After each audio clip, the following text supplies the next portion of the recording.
ओम शांति। 18 जुलाई 2022। मीठे प्यारे बाबा के आज के मधुर महावाक्य। आज की मुरली में बाबा याद दिलाते कि हमें साइलेंस में रहने का अभ्यास करना है, क्योंकि अब साइलेंस में अथवा निर्वाण धाम में जाने का समय है। हम सुखदाता के बच्चे हैं, इसलिए सबको सुख देना है। किसी भी आत्मा को दुख नहीं देना है, नहीं तो दुखी होकर मरेंगे। बाबा बताते कि जो बच्चे सर्व शक्तियों से सदा संपन्न हैं और उन्हें समय पर काम में लाते हैं, उन्हें ही मास्टर सर्वशक्तिमान कहेंगे। बाबा समझाते कि जब हम अपनी सर्व प्राप्तियों को सदा स्मृति में इमर्ज रखते हैं तो थकावट महसूस नहीं होती। तो चलिए सुनते हैं आज के बाबा की मीठी प्यारी मुरली। ओम शांति। बाबा कहते, मीठे बच्चे, अभी तुम बाप की नज़र से निहाल होते हो। निहाल होना अर्थात स्वर्ग का मालिक बनना। प्रश्न, और संग तोड़ एक संग जोड़, इस डायरेक्शन को अमल में कौन ला सकता है? उत्तर, जिनकी बुद्धि में एम ऑब्जेक्ट क्लियर है। तुम्हारी एम ऑब्जेक्ट है मुक्ति धाम में जाने की। उसके लिए शरीर से भी बुद्धि योग निकालना पड़े। टॉकी मूवी से भी परे साइलेंस में रहने का अभ्यास करो, क्योंकि तुमको साइलेंस अथवा निर्वाण में जाना है। गीत जले न क्यों परवाना। ओम शांति। ओम शांति। बच्चे जानते हैं हम किसकी नज़र के सामने बैठे हैं। तुम अपने पारलौकिक परमपिता परमात्मा की नज़र के सामने बैठे हो। तुम जानते हो इस बाबा की नज़र के सामने आने से हम 21 जन्म स्वर्ग का वर्षा पाते हैं। कभी कोई साधु संत के पास जाते हैं तो कहते हैं यह तो नज़र से निहाल कर देते हैं। अब नज़र से निहाल का अर्थ तो तुम ब्राह्मणों के सिवाय कोई समझ नहीं सकते। नज़र के सामने अब तुम बैठे हो। बाप की नज़र में बच्चे, बच्चों की नज़र में बाप है। बच्चे निहाल होते हैं बाप की नज़र से। बाप से ही वर्षा मिलता है। तुम हो बेहद के बच्चे। तुम नज़र के सामने बैठे हो। बरोबर 2 अक्षर सुन रहे हो। मुझे निरंतर याद करो तो तुम निहाल हो जाएंगे, अर्थात स्वर्ग के मालिक बन जाएंगे। बरोबर सेकंड में नज़र से निहाल कर मुक्ति और जीवन मुक्ति दे देते हैं। वह है निराकार परमपिता परमात्मा। जानते हैं यह हमारे बच्चे आकर बने हैं, जिनको पक्का निश्चय है कि हम परमपिता परमात्मा की संतान हैं। वे ज़रूर स्वर्ग के मालिक बनेंगे। नज़र से निहाल भी होना है और स्वर्ग के मालिक भी बनना है। स्वर्ग में है बादशाही। यहाँ सब नर्क के मालिक हैं, अर्थात नर्क के निवासी हैं। उसमें भी नंबरवार पद है। भल अभी राजाई नहीं है, परंतु वह भी दिल में समझते हैं ना कि हम जयपुर के मालिक थे। लिखते भी हैं महाराजा ऑफ जयपुर, महाराजा ऑफ पटियाला। कहने में तो आता है ना। वह खुद भी जीते हैं, उनकी वंशावली भी जीती है। अभी वह भी प्रजा में आ गए हैं। अब तुम जानते हो हम श्रीमत पर फिर से दैवी स्वराज्य स्थापन कर रहे हैं। बाप ने समझाया है यही भारत पावन था, अब पतित बन पड़ा है। तुमको अब तीसरा नेत्र मिला है। आत्मा जानती है कि अभी हम एक परम पिता परमात्मा को याद करते हैं और उनसे ही वर्षा मिलता है। भगवानुवाच भी है कि मुझे याद करो और संग तोड़ो, अपने शरीर से भी तोड़ो, अशरीरी बनो। पहले तुम अशरीरी आए थे, आत्माएं सब अशरीरी होती हैं। मूल वतन में अशरीरी होने के कारण आवाज़ नहीं होता है, इसलिए उनको निर्वाण धाम कहा जाता है। सूक्ष्म वतन में मूवी होती है, टॉकी, मूवी और साइलेंस। आगे मूवी नाटक भी थे, अब टॉकी बन गए हैं। तुम बच्चों को साइलेंस सिखाई जाती है। तुम अपने स्वधर्म में टिको, घर को याद करो, टॉक छोड़ना है, भुन भुन भी नहीं करनी है। अंदर में राम राम कहते हैं। अब बाप कहते हैं, बच्चे यह भी छोड़ो, तुमको वाणी से परे जाना है। यहाँ रहते टॉकी और मूवी से परे जाना है। यह एम ऑब्जेक्ट बुद्धि में क्लियर है कि हमको मुक्ति धाम जाना है। बाबा मुक्ति जीवन मुक्ति देते हैं। पहले आत्माएं सभी साइलेंस में जाती हैं, फिर हर एक को अपना अपना पार्ट बजाने आना है। देवी देवता धर्म वालों का अपना पार्ट, इस्लामी बौद्धि धर्म वालों का अपना पार्ट। यह सब बातें तुम बच्चों की बुद्धि में हैं। बाप के पास यह सारी नॉलेज है। जब तुमको सारी नॉलेज सुनाते हैं, आप समान बनाते हैं। तुम फिर औरों को आप समान बनाओ, ज्ञानी और योगी बनाओ। जो नॉलेज मेरे पास है वही तुमको देता हूँ। आत्मा ही ग्रहण करती है। नंबर वार पुरुषार्थ अनुसार नॉलेजफुल बन जाते हैं। कोई तो पूरे नॉलेजफुल बन जाते हैं, कोई कम पुरुषार्थ से इतने नॉलेजफुल नहीं बनते हैं। एम ऑब्जेक्ट तो यही लक्ष्मी नारायण है। अभी तुम नॉलेजफुल बनते हो। अब तुम जानते हो हम कहाँ से आए, अब कहाँ जाना है, यह चक्र कैसे फिरता है। इसमें सब कुछ आ जाता है। जैसे बीज से झाड़ निकलता है, इनकी आयु कितनी बड़ी हो जाती है, फिर उनको जड़ जड़ीभूत अवस्था कहा जाता है। उनके पास भी झाड़ था, वह एकदम सारा जड़ जड़ीभूत हो गया तो काटना पड़ा। बैनियन ट्री का मिसाल। यह भी वैरायटी धर्मों का झाड़ दिखाया है। पिछाड़ी तक थोड़े थोड़े आते रहते हैं। पहले जो पत्ते निकलते हैं वे बहुत शोभते हैं क्योंकि सतोप्रधान होते हैं, फिर रजो तमो बन जाते हैं। आधा कल्प तुम राज्य करते हो, फिर धीरे धीरे तुम नीचे आते हो। उतरती कला और चढ़ती कला होती है। चढ़ते फट से हैं।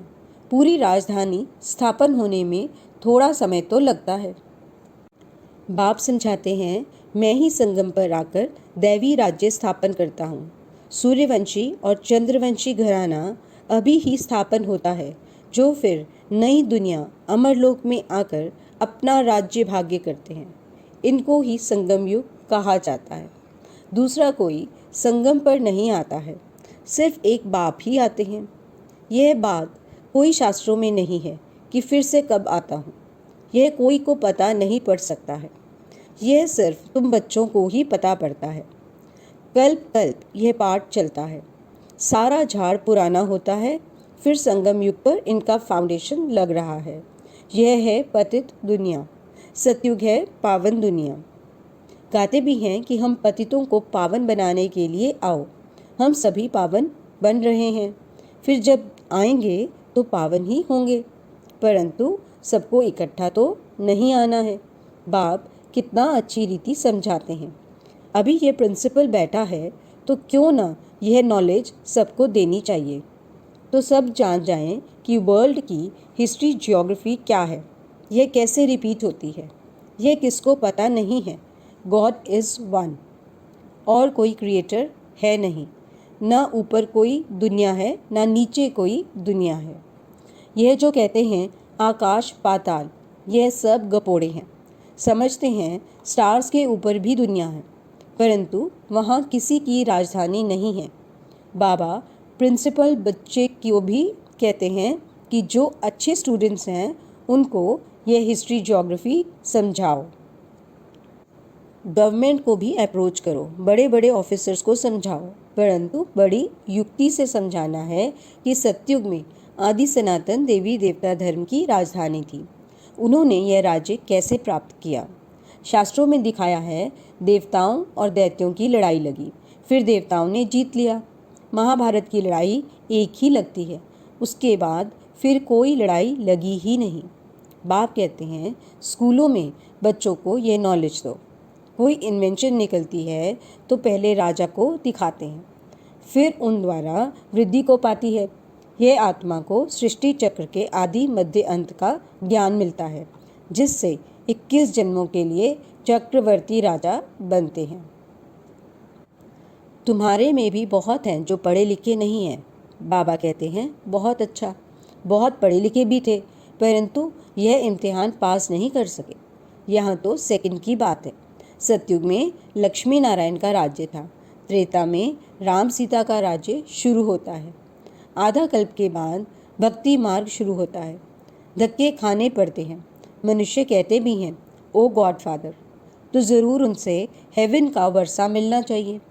मनुष्य जब मरता है, पूछा जाता है कहाँ गया, कहते हैं स्वर्ग सिधारा। वह समझते हैं आसमान में स्वर्ग है।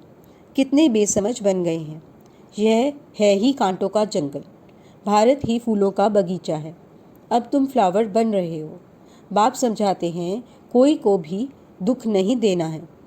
दुख दिया तो दुखी होकर मरेंगे, ऊंच पद पा नहीं सकेंगे।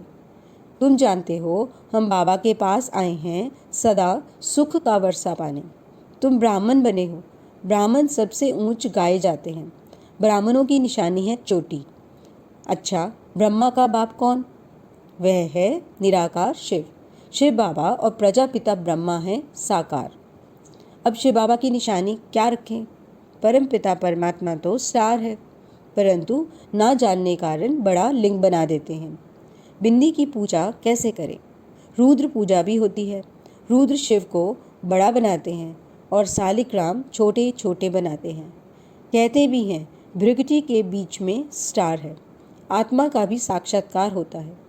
जैसे आकाश में तारा टूटता है तो सारा सफ़ेद हो जाता है, वैसे आत्मा भी बिंदी है। आकर इतने बड़े शरीर में प्रवेश करती है, फिर कितना काम करती है। आत्मा इतनी छोटी जब शरीर से निकल जाती है तो फिर शरीर कोई काम नहीं कर सकता। कहेंगे मर गया। एक शरीर छोड़ दूसरा शरीर ले पाठ बजाते हैं, फिर उसमें रोने की कोई दरकार ही नहीं है। परंतु जब ड्रामा को जाने तब ऐसे कहें, अब तुमको ये ज्ञान है कि हम यह पुराना शरीर छोड़ अपने निर्वाण धाम में जाएंगे। ये नॉलेज भी तुमको यहाँ है। फिर तो बड़े बड़े स्कूल कॉलेजों में जाकर बड़ों बड़ों को यह नॉलेज दो। तो भारत में सूर्यवंशी चंद्रवंशियों का राज्य था, जो अब नहीं है, फिर ज़रूर होगा। यह अनादि वर्ल्ड ड्रामा है। इनकी नॉलेज बच्चों में ज़रूर होनी चाहिए। यह नॉलेज होने से भारत स्वर्ग बन जाता है। अभी नॉलेज नहीं है तो भारत कंगाल है, फिर इस नॉलेज से भारत को स्वर्ग बनाते हैं। क्यों ना बच्चे भी ये नॉलेज लेकर हेवन के लायक बने। तुम भी बनो, किसको भी छोड़ना नहीं चाहिए। बाबा स्वर्ग की युक्तियाँ तो बहुत बताते हैं, करना तो बच्चों को है। बाप तो नहीं जाएगा। अच्छा, मीठे मीठे सिकीले दे बच्चों प्रति माता पिता बाप दादा का याद प्यार और गुड मॉर्निंग। रूहानी बाप की रूहानी बच्चों को नमस्ते। हम रूहानी बच्चों की रूहानी बाप दादा को याद प्यार, गुड मॉर्निंग और नमस्ते। धारणा के लिए मुख्य सार। पहला पॉइंट, अपने स्वधर्म में स्थित रह साइलेंस का अनुभव करना है, क्योंकि अब वाणी से परे निर्वाण धाम में जाने का समय है। दूसरा पॉइंट, सुखदाता के बच्चे हैं, इसलिए सबको सुख देना है, किसी को भी दुख नहीं देना है, सच्चा फ्लावर बनना है, कांटों को फूल बनाने की सेवा करनी है। वरदान, सर्व शक्तियों से संपन्न बन हर शक्ति को कार्य में लगाने वाले मास्टर सर्वशक्तिमान भव। जो बच्चे सर्वशक्तियों से सदा संपन्न हैं वही मास्टर सर्वशक्तिमान है। कोई भी शक्ति अगर समय पर काम नहीं आती तो मास्टर सर्वशक्तिमान नहीं कह सकते। एक भी शक्ति कम होगी तो समय पर धोखा दे देगी, फेल हो जाएंगे। ऐसे नहीं सोचना कि हमारे पास सर्वशक्तियाँ तो हैं, एक कम हुई तो क्या हर्जा है। एक में ही हर्जा है, एक ही फेल कर देगी। इसलिए एक भी शक्ति कम न हो और समय पर वह शक्ति काम में आए, तब कहेंगे मास्टर सर्वशक्तिमान। स्लोगन: प्राप्तियों को भूलना ही थकना है, इसलिए प्राप्तियों को सदा सामने रखो। मातेश्वरी जी के अनमोल महावाक्य। जब हम ओम शब्द का उच्चारण करते हैं तो ओम का अर्थ है मैं आत्मा हूँ और परमात्मा का बच्चा हूँ। यह शिव नाम सिर्फ एक ही परमात्मा का है। इस शब्द पर बहुत ही मनुष्य ऐसा प्रश्न पूछते हैं, परमात्मा तो सारी दुनिया का मालिक अथवा बाप है, उसे फिर शिव नाम से क्यों बुलाते हैं? अब इस राज को दुनिया नहीं जानती। परमात्मा का नाम है शिव, क्योंकि दुनिया में अनेक धर्म हैं, तो हर एक धर्म वाले परमात्मा को अपना अपना नाम देकर बुलाते हैं। कोई गॉड कहकर बुलाएंगे, कोई खुदा, कोई अल्लाह, कोई फिर शिव कहकर बुलाते हैं। वैसे भारत में परमात्मा शिव के नाम से गाया हुआ है, तो सारी दुनिया विलायत वाले शिव नाम से परमात्मा को कैसे मानेंगे? अब इस पर समझाया जाता है, वास्तव में परमात्मा का नाम शिव है, वो ज्योति स्वरूप है। उनकी यादगार प्रतिमा शिवलिंग रूप में पूजी जाती है, सो भी खास करके भारत में पूजा ज़्यादा होती है, क्योंकि परमात्मा का जन्म भारत खंड में हुआ, तो ज़रूर इस देश का ही नाम पड़ेगा। ज़रूर परमात्मा एक ही जगह आएगा ना। अगर विलायत की तरफ आएगा तो भारतवासी कैसे मानेंगे? परंतु भारत खंड का नाम बड़ा मशहूर है, यह अविनाशी अखंड गाया जाता है, इसलिए यहाँ खुद परमात्मा पधार गए हैं। और परमात्मा के महावाक्य हैं कि जब भारत पर अति धर्म ग्लानि होती है, तब ही मैं अधर्म का विनाश और सत धर्म की स्थापना करने आता हूँ, और यह सारा कार्य मैं एक बार अवतार धारण करके करता हूँ। तो परमात्मा का अवतरण भी भारत में हुआ, जहाँ कल्प पहले आए थे वहाँ ही फिर आना होता है, इसलिए भारत को अविनाशी खंड कहते हैं। भारत खंड परमात्मा का जन्म स्थान भी है और देवताओं के राज्य का स्थान भी है। अच्छा, ओम शांति।